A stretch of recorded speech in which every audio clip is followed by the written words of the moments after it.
राजा विक्रमादित्य अपनी न्यायप्रियता और साहस के लिए प्रसिद्ध थे। एक दिन एक तांत्रिक ने विक्रम से आग्रह किया कि वे शमशान से एक बेताल को पकड़कर लाए। तांत्रिक ने कहा कि वह इस कार्य से एक बड़ा यज्ञ पूरा करेगा, जिससे विक्रम के राज्य में सुख समृद्धि आएगी। राजा विक्रम ने सहर्ष ये चुनौती स्वीकार की। रात के अंधेरे में विक्रम शमशान पहुंचे। वहां का वातावरण डरावना था।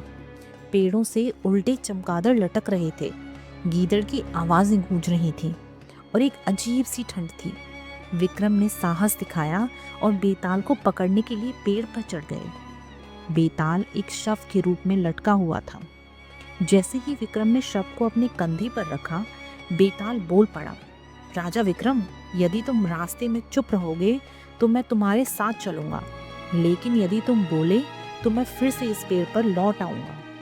विक्रम ने बिना कुछ कहे शव को उठाया और चलने लगे, लेकिन बेताल चुप रहने को राजी नहीं था।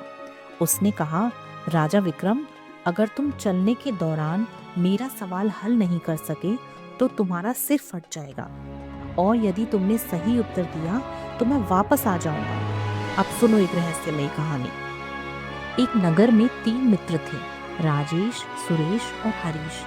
तीनों एक ही महिला वसुंधरा से प्रेम करते थे।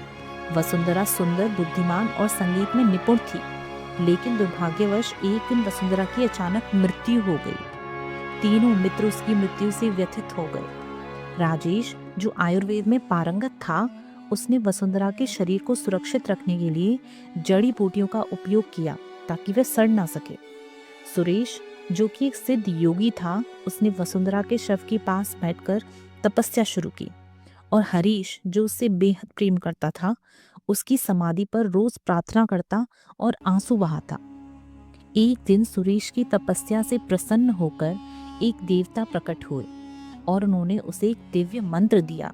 सुरेश ने उस मंत्र का प्रयोग करके वसुंधरा को पुनः जीवित कर दिया। अब समस्या यह थी कि तीनों मित्र दावा करने लगे कि वसुंधरा उनकी है। राजेश ने कहा, मैंने उसके शरीर को सुरक्षित रखा, इसलिए वो मेरी है। सुरेश ने कहा, मैंने उसे जीवन दिया, इसलिए वह मेरी है। और हरीश ने कहा, मैंने अपने प्रेम से उसकी आत्मा को शांति दी, इसलिए वो मेरी है। अब बताओ राजा विक्रम, वसुंधरा किसकी है? राजा विक्रम ने थोड़ी देर सोचा और फिर बोले, वसुंधरा हरीश की है। राजेश ने अपनी विद्या से उसकी रक्षा की, सुरेश ने उसे जीवन दिया, लेकिन हरीश ने उसे सच्चे प्रेम से अपनाया, इसलिए वसुंधरा के दिल में हरीश का स्थान है।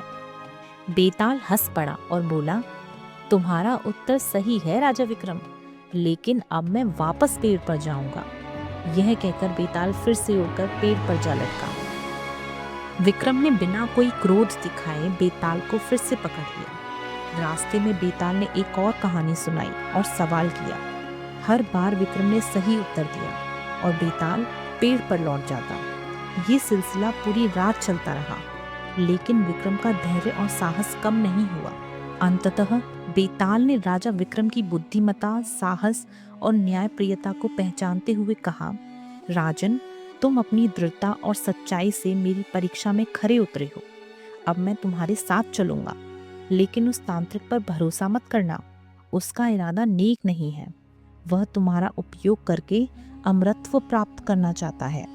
शमशान पहुंचने पर तांत्रिक ने बेताल से यज्ञ के लिए मंत्र शुरू करने को कहा, लेकिन बेताल ने तांत्रिक की सच्चाई उजागर कर दी। विक्रम ने तांत्रिक को बंदी बना लिया और उसे दंडित किया। बेताल ने विक्रम को आशीर्वाद दिया और कहा, तुम सदा सत्य और धर्म के मार्ग पर चलोगे, तुम्हारा राज्य चिरकाल तक समृद्ध रहेगा। साहस और धैर्य से बड़ी कोई शक्ति नहीं होती। इस प्रकार विक्रम और बेताल की ये रहस्यमयी कहानी एक नई सीख देती है। साहस और धैर्य से बड़ी कोई शक्ति नहीं होती।